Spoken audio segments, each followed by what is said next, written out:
Good afternoon, everyone. Welcome to the live. We are live here at the Insight Fantasy Sports podcast. It's going to be we're a little bit different today. I'm your host, Rob Kennedy, Supercoach Hawk, sitting here with Jake Skiddy Skidmore. Welcome, Skiddy. How are you, mate? Good night, Robbie. How are you, mate? Yeah, going very well. So, unfortunately, the big horse had to tap out for tonight, but I'll be here to hopefully bring as much insight as possible. We wish him all the best. I think he's had a couple of busy work days. People can probably hear a little bit of horse in my voice. I feel fine. The voice is just a little bit off. We always try and keep a professional level here. I do have my son sitting over there eating some popcorn and some grapes and watching a bit of Coco Melon, but that is the life of a single parent, and we'll see how we go. But it's footy again, and there's some big talking points, and we encourage everybody to jump on, subscribe, put some comments in the box already. We already have some comments in there, and we'll post some up in a second. We're going to talk about trades this week. We're obviously deep in the middle of buy rounds, 2 buy rounds to go, which makes or breaks a few decisions for everybody. So, look, we're going to dive into who are the break-evens, the low break-evens, and then we'll start talking about VCs and captains as well. But to kick it off, we've got one there, Mr. Nathan NJB, thinking of Baker to Tom Stewart. Thoughts? Probably my only trade for the week. Gives me 19 available this week. What's your thoughts there, Skiddy? Yeah, I'm a massive fan of Tommy Stewart. As we know, Baker's position at the Tigers can be very forward, back. You know, he's just going to fluctuate between the both. And if he's more forward, then obviously we're taking Tommy Stewart. Geelong seem to be going a very, very small team tonight against Port Adelaide. So I would be looking for Tom Stewart to be really doing that third person in, taking those intercept marks. I think it could be a really good shout by you, Brano. I really like that one for you. So personally, I would do it. And what are you thinking, Robbie? Yeah, I reckon 100%. I think if you can make that move, we've talked a lot about it on this pod about the Richmond players, the Bakers, the Riolis, where their upside is so high, but their floor is so low. If you knew they were going to play in the back line every week or what their role was going to be, there'd be players that you'd be looking to bring in. But mate, if you can make that move from Baker to Tom Stewart, he's sitting with a break even of 79, which for me is the time to buy on a Tom Stewart. We know he's already had his buy as well. The other one from a Geelong perspective that I was looking at was Paddy Dangerfield, but having a look at him with a break even of 153, he's a next round for me. He's one that I'll be looking at to bring in next week.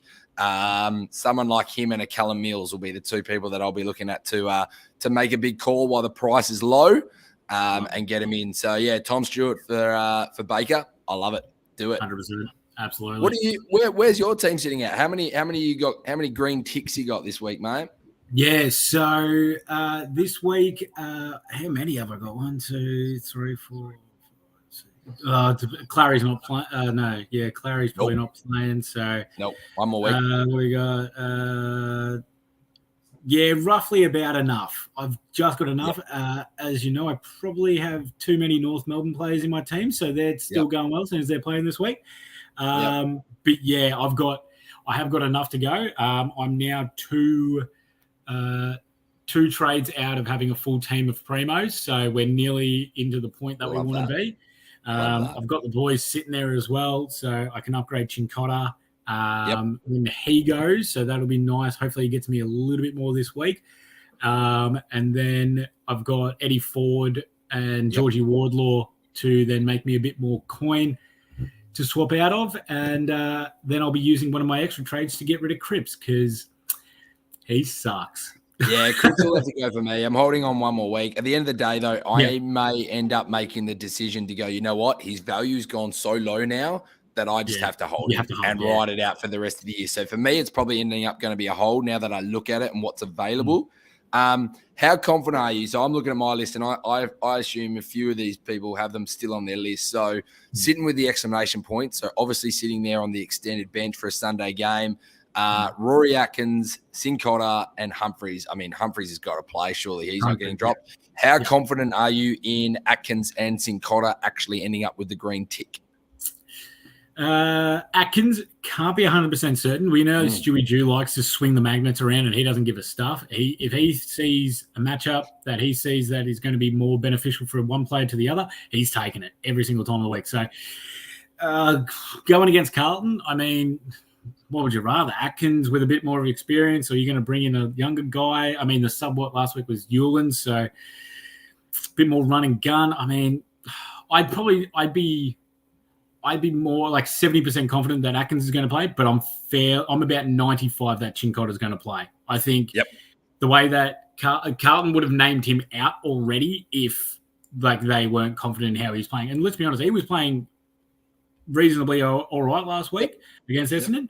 Kicked that banger of a goal. And, I think Chincotta's pretty well safe, but Atkins, So I'd be happy with where you're sitting at the moment. Have you got 17 or 18?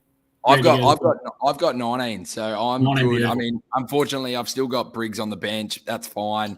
Yep. I look at last week. I was nearly going to make a bit of a call on like a Rowan Marshall, but he's the one guy playing next week out of English, Marshall, and Briggs.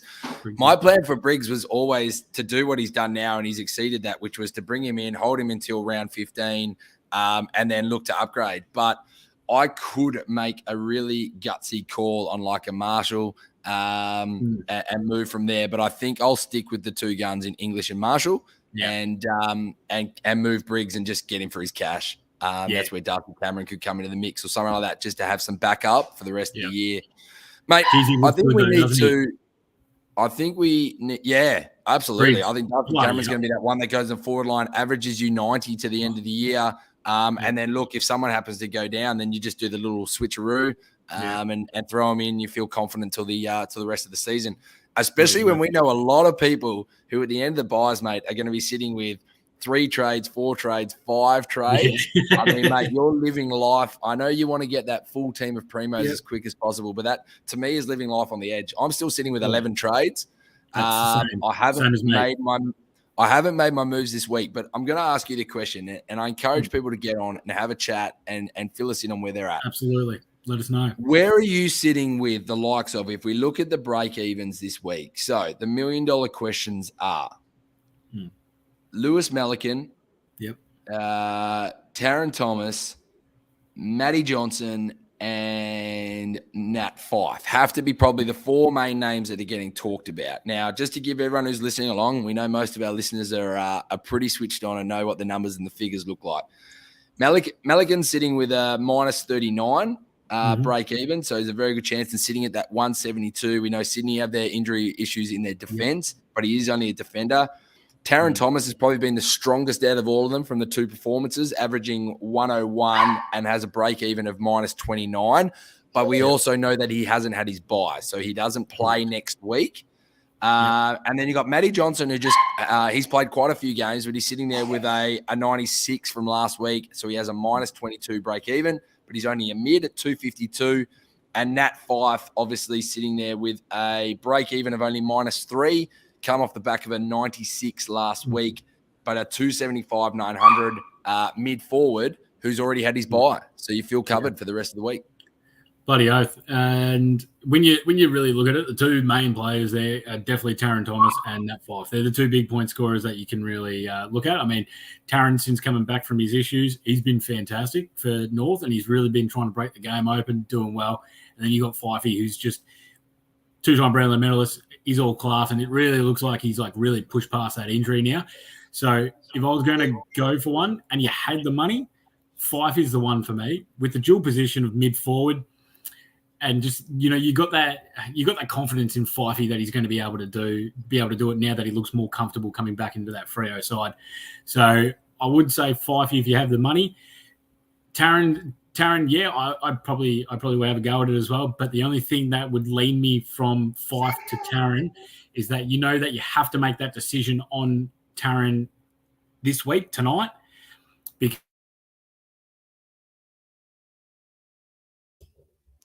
just sort of lost you there, mate. You might kick back in. Hopefully you kick back in a little bit.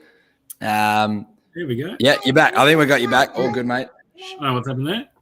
Yeah, all good. I think you're right. I think what you were saying, if I heard you correctly, Taron Thomas has to be that decision this week. You have to do it, which means you also don't have him in your side next week.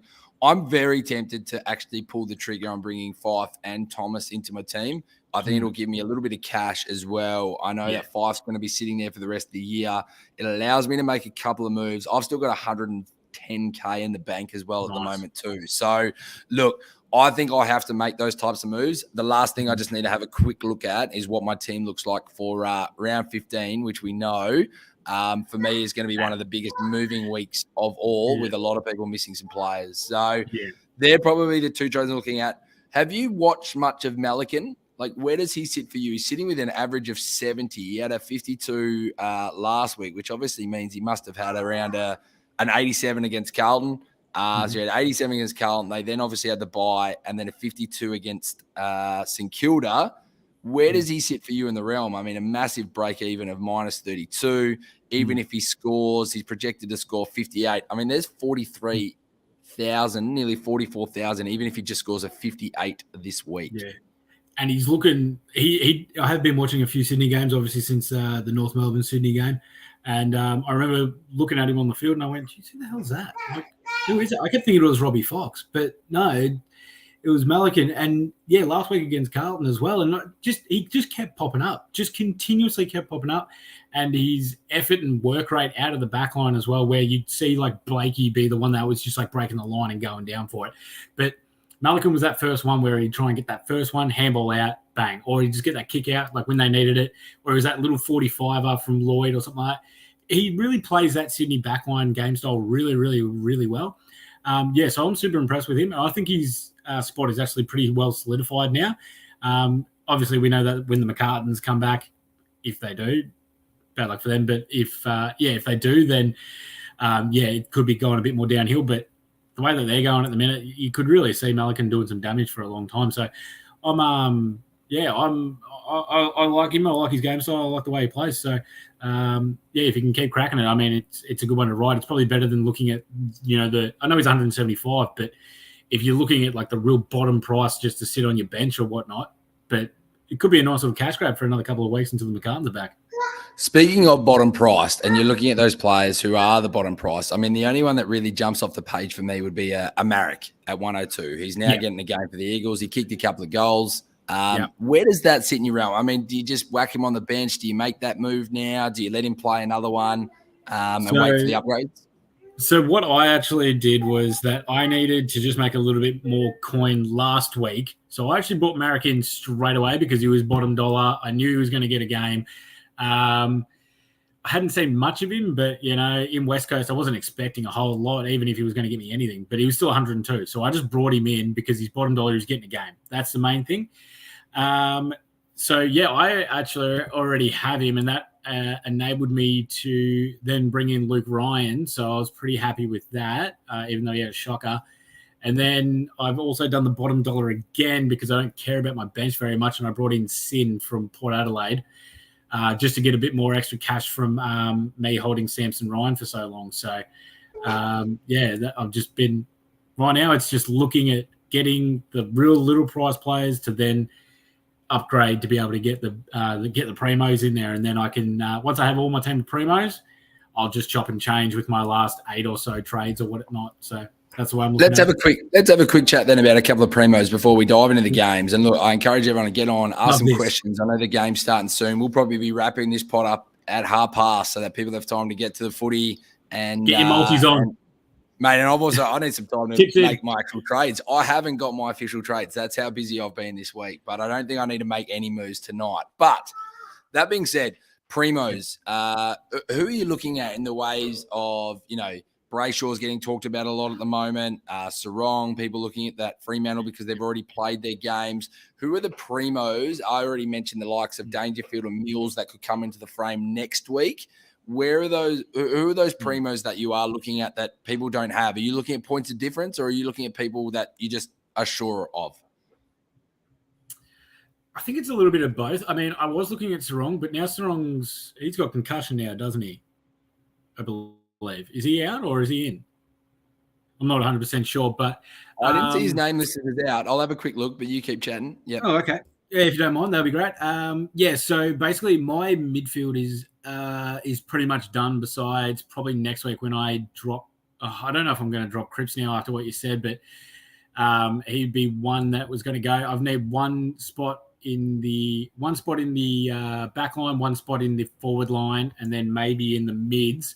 And I've got 300K sitting there right now. So I already pretty much have enough to be able to bring in who I want.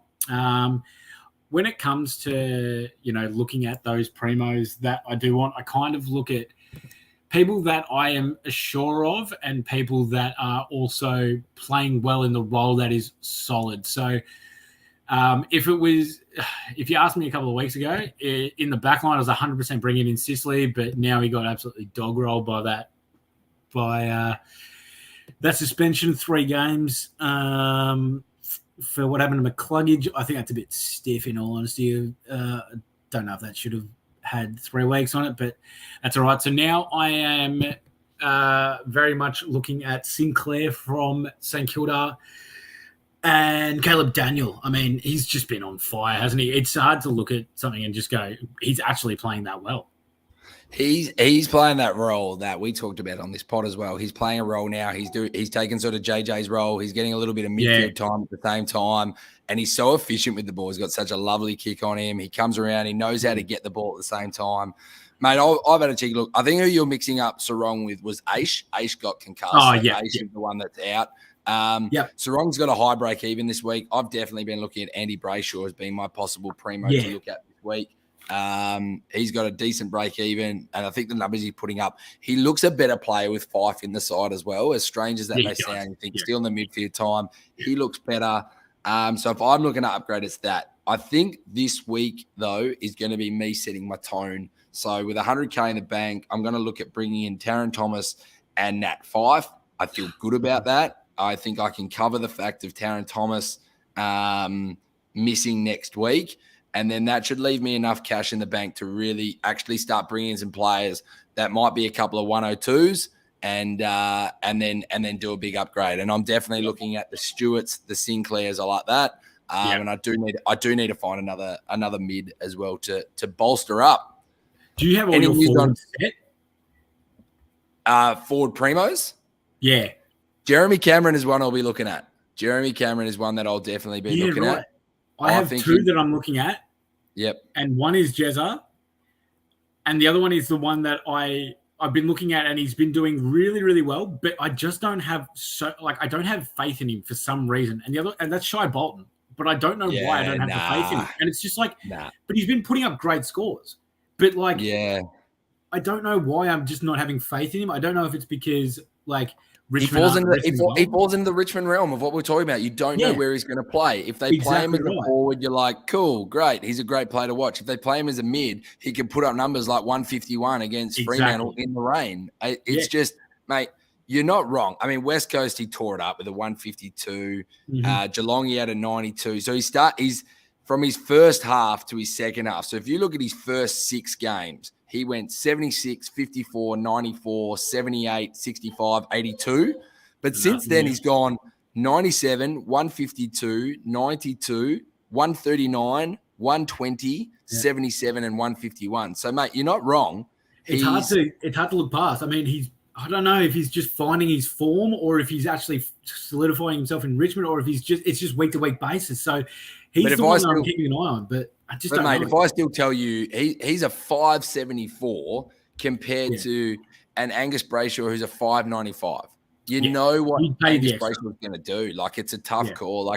If he was a little bit lower, we start looking at Danger. Danger's on 578. We know what he's going to do, and he's going to drop as well. So he's got a break even of 153. So he's going to drop possibly 20K this week. So you could get a Danger at a 558, knowing how he's going to play.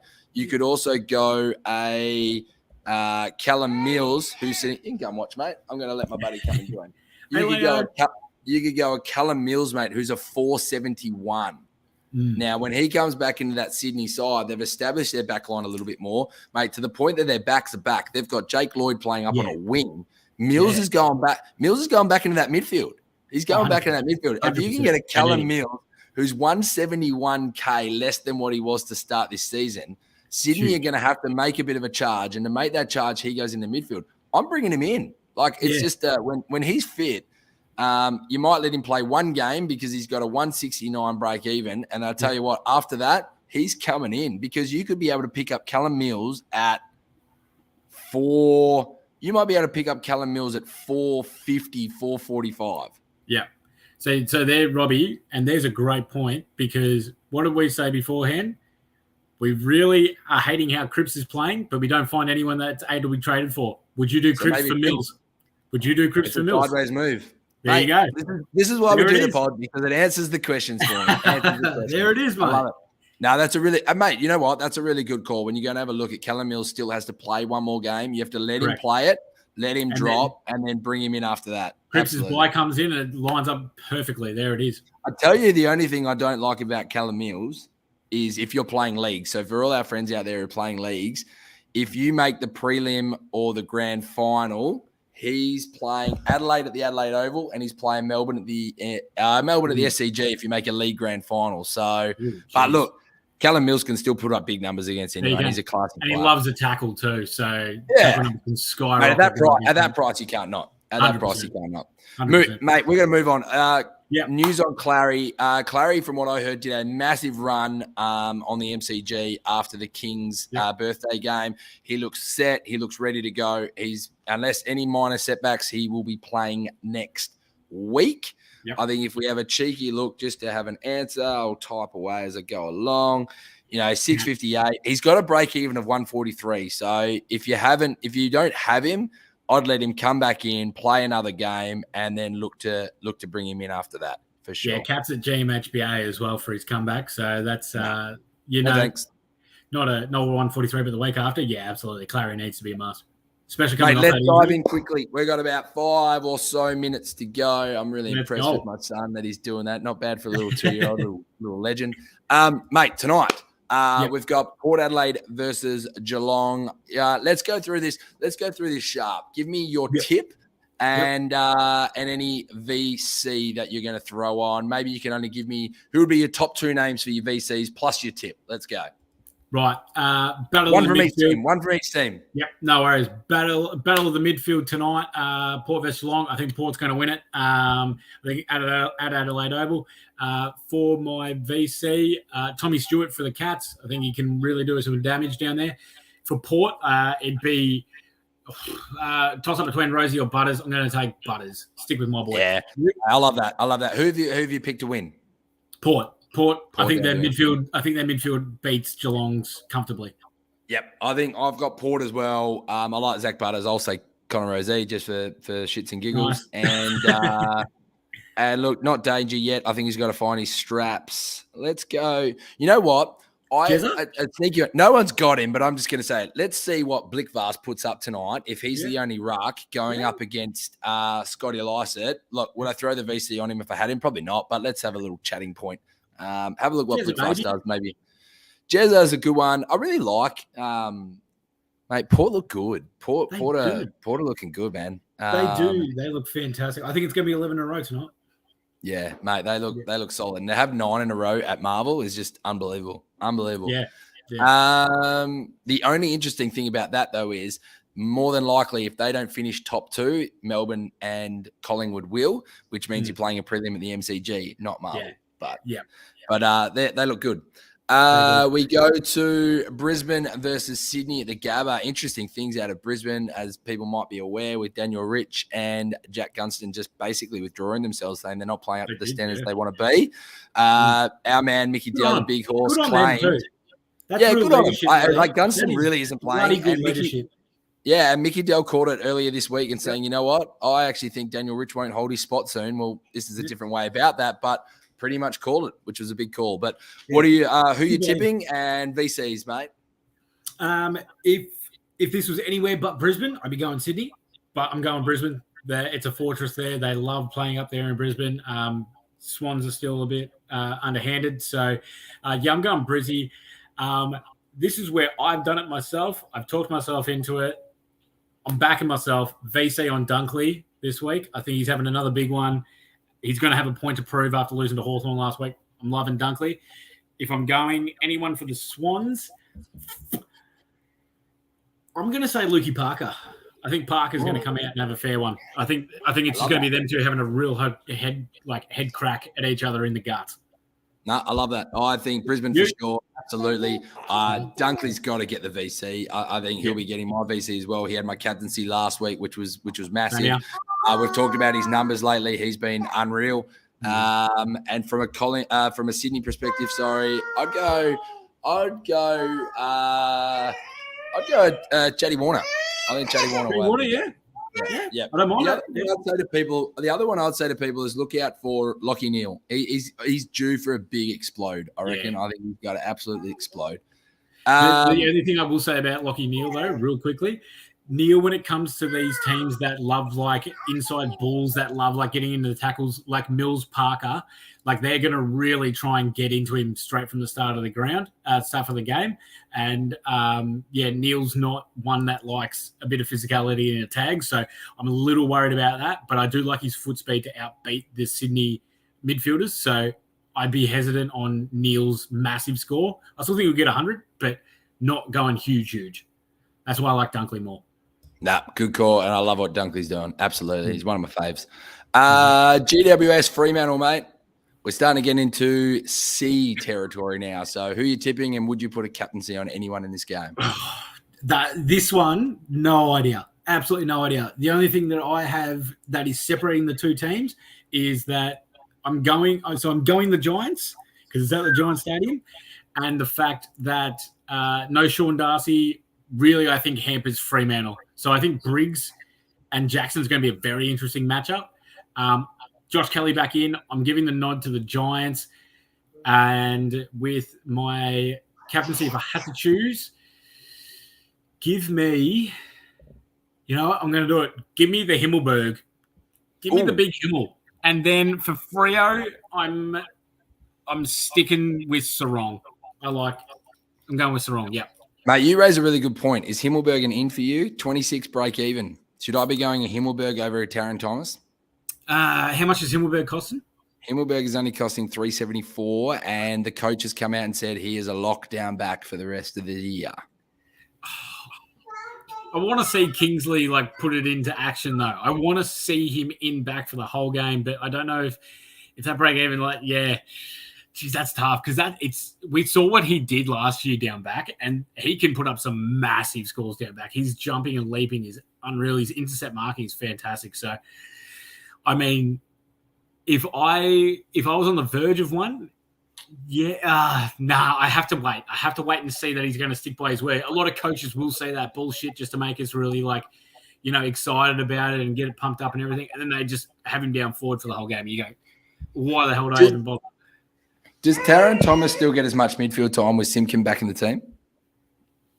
Yes, I believe so. I don't think it's Simpkin that was the driving factor. I think it was more. I think Sheasel will move around a little bit more, and then they'll just chop and change. And they're just. What about when LDU comes back? Now that's the real thing because that's his spot. He's not. There's a part of me that nearly wants to not pull the trigger on Taron Thomas. I don't think it's needed. I don't know if it's needed. I nearly took myself out of it. Don't do it. Don't do it. You break a great point. I forgot about LDU and Simpkin are going to be ins, and Wardlaw is the other in, and then Thomas will be rotating through with Simpkin going forward, and then Shees will be rotating through with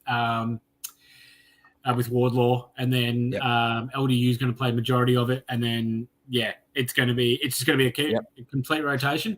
I'm also, as a North fan, get rid of Aaron Hall immediately. He's stunting Harry Sheasel, his growth in the back line. He's killing Zeeble. He's killing everyone. I watched the game last week, and he gave the Giants their first 4 fucking goals. And get rid of him. I'm done. I just don't think you should be playing Zeeble and Hall. I just don't think you should. Put Hall on the wing. Give him a chance on the other side from Bailey Scott. I'm okay with that. As long as he doesn't have to do any defensive work. He doesn't understand defensive work. Nah, I like that. I like that. Yeah, sorry, go on. Sorry. Nah, you're good, mate. You're good. Who you got? Giants, Freo. I've actually tipped Freo. I just think they need to step up and get a job done away from home after the loss they had last week. I still think they're more a finals-bound team, in my opinion. And so if they don't get it this week, I think they shut the door. So I think they've got to really step up and play the game. No C's in this game for me. No season discount for that. Yep, smart. Richmond and St Kilda, mate, at the MCG. Another absolute ripper of a game. I'm really looking forward to 300. Trent 300. Oh, geez, even better. I mean, it's going to be Ross the Boss's defense coming up against the Tigs. It could really be a really, really good game, a really low-scoring game too. So, if this was Marvel, don't know why, I'd tip St Kilda. I think they just played a lot better, but I think the wide open spaces are allowing Richmond to kind of break open St Kilda's defensive structure a little bit more. So I'm going with Tigs. I was really impressed with how they bounced back last week. I think it was a really good showing. So I'm going Tigs. Tigs, if I'm going captain, it's got to be Timmy Taranto. Only one.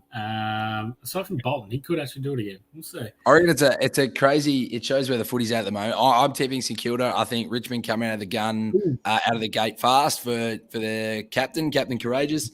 But I think St Kilda just has too good of a structure to maybe actually stop their run and gun a little bit, in my opinion. Okay, let's see. A little bit going on too. A little bit going on. Everything going on with Marlon Pickett and things like that. Yeah. I think maybe a little bit too much. Cochran's a great thing, but I think the fuzz from that is sort of gone a little bit, mate. That's a good shout, actually. Carlton versus Gold Coast, another tough one at the MCG. Gold Coast, easily. I don't know why I'm doing it to myself. Mark this point down. What is it? 31 minutes. 31:15. I'm tipping them. I don't know why. I don't know why. They've burnt me how many weeks now? Oh, you just can't. Look, in all honesty, though, the loss last week against Essendon, that would have hurt like hell to Carlton. But, geez, if you lose this week to Gold Coast at home... I don't know what I'm doing. That's it. My tips are all over the place at the moment, so probably don't listen to me when it comes to no one gives a shit at Carlton. They all don't. There's no game style. There's nothing. No. Do you know if you're like you know when you play a bit of roulette and you're like you've got to ride the color because at some point it's got to turn. I'm riding the color, but I'm literally have lost $500. But the only problem is that you've been putting it on green for the last 200 spins. 0-0. Come on, 0-0. Come on. No, Gold Coast for me. No way. Carlton, if I had to captain anyone, let's just go Walsh.